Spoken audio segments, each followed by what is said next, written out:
और जिस बग्घी की हम बात करें, आप देखिए इंडिया टीवी की स्क्रीन बड़ी इंफॉर्मेटिव है। आपको एक एक इंफॉर्मेशन गणतंत्र दिवस से जुड़ी हुई, गणतंत्र दिवस के जो प्रतीक चिन्ह हैं उनसे जुड़ी हुई ये इंफॉर्मेशन आपको मिलेगी। अब जैसे हम राष्ट्रपति की बग्घी की बात कर रहे थे, ब्रिटिश काल की ये बग्घी है जिस पर सोने की परत चढ़ी हुई है और इसका इतिहास भी बड़ा दिलचस्प है। जब भारत पाकिस्तान विभाजन हुआ तो फिर ये तय किया गया कि भाई ये बग्घी किसके पास रहेगी। अब बग्घी के लिए युद्ध तो होता नहीं, तो फिर एक टॉस हुआ और लकीली भारत ने ये टॉस जीता और भारत के पास ये बग्घी आ गई। 1950 से लेकर 1984 तक बग्घी का इस्तेमाल होता रहा, लेकिन 1984 के बाद इस बग्घी का इस्तेमाल बंद किया गया। मीनाक्षी जी, पिछले वर्ष भी जब हम लोग आप चर्चा कर रहे थे, मैंने एक बात कही थी कि जब राष्ट्रीय समर स्मारक पर प्रधानमंत्री जी श्रद्धासुमन अर्पित करेंगे और वापस आएंगे तो उस समय राष्ट्रपति महोदय राष्ट्रपति भवन से रवाना होंगे बाकायदा, तो वो हम सब कुछ बीच में दिखाते रहेंगे कि एक तरफ गतिविधि सलामी मंच की। तो शुभांशु शुक्ला की तस्वीरें हम देख रहे थे, जरा अगर वो तस्वीरें फिर से हमें लाइव दिखाई जा सके।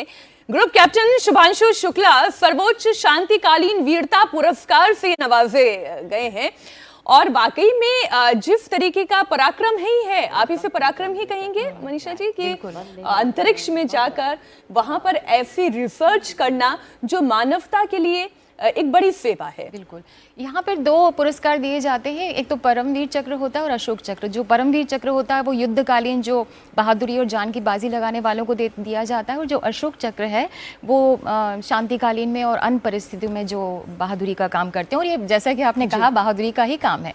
Highest gallantry award, peace time highest gallantry award Ashok चक्र से सम्मानित किए गए ग्रुप कैप्टन शुभांशु शुक्ला भी। हम आपको बता रहे हैं कि ऑपरेशन सिंदूर जो है पिछले साल हुआ, वो भी इस बार की थीम रहेगी, उससे जुड़ी कुछ नई बातें आपको जानने को मिलेंगी कि इंटरेस्टिंग जानकारी जो मैं नहीं जानता था। मनीषा जी और प्रदीप जी हो सकता है ये उनकी जानकारी में हो।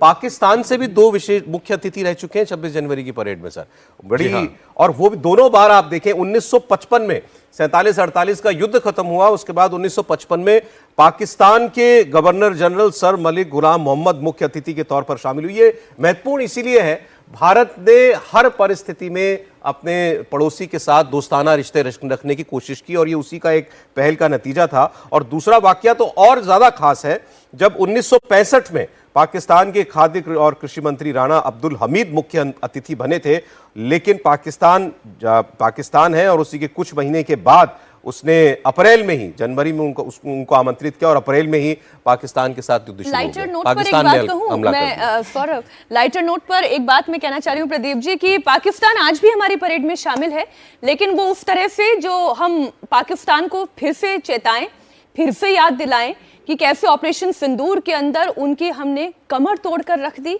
उनकी भी और उनके द्वारा समर्थित आतंकवाद की भी हमने कमर तोड़कर रख दी। मीनाक्षी जी, अभी सौरभ जी कह रहे थे कि हमने पूरा एक अपना जो दायित्व है वो निभाया था दोस्ती का, लेकिन भारत ने सिद्ध कर दिया है दुश्मनों के हम हैं दुश्मन, यार के हम यार हैं।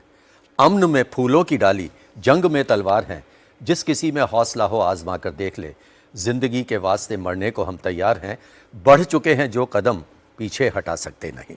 वाह, तो भारत की इन पंक्तियों में विदेश नीति भी है, लेकिन सिर झुका सकते नहीं। एक और बात मैं यहाँ बोलना चाहूंगी, जो मौजूदगी की बात आपने की है, आज के परेड में पूरा आप देखिएगा शुरू से लेकर आखिर तक एक हमारी परेड ने एक संदेश, रणनीतिक संदेश देने की कोशिश की है कि हम सीमाओं पर पूरी तरह से तत्पर हैं, तैयार हैं, मुस्तैद हैं और हम आत्मनिर्भर हैं। और सबसे ज़्यादा ये कि हम टेक्निकली जो है वो बहुत ज़्यादा एडवांस्ड हैं, हम तकनीकी रूप से बहुत ज़्यादा एडवांस्ड हैं। तो ये सारे जो हमारे घातक हथियार हैं या जो हमने बताया कि बैटल एरे, ये जितनी भी चीज़ें हैं, सिंदूर से जो संकेतात्मक बात कही गई है, ये उस तरफ भी पहुँचाने की बात कही गई है। ये संकेतात्मक है, रणनीतिक है। जी बिल्कुल, आप सब जानते हैं कि ऑपरेशन सिंदूर में हमारी बहुत सारी रक्षा प्रणालियां जिनका उपयोग किया गया वो भारत में विकसित थी, इंडिजिनियस टेक्नोलॉजी थी। तो उससे जुड़ी भी कुछ बातें आपको आज की इस परेड में दिखाई देंगी।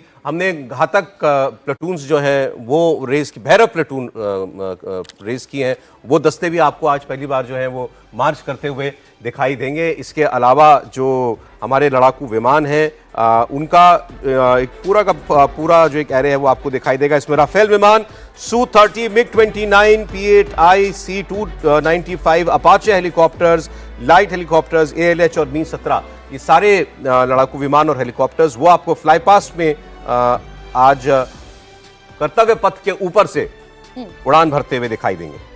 और एयरफोर्स के हेलीकॉप्टर 3 अलग अलग फॉर्मेशंस में नजर आने जा रहे हैं, तो जो नजरें हैं वो आकाश पर भी केंद्रित हो जाएंगी।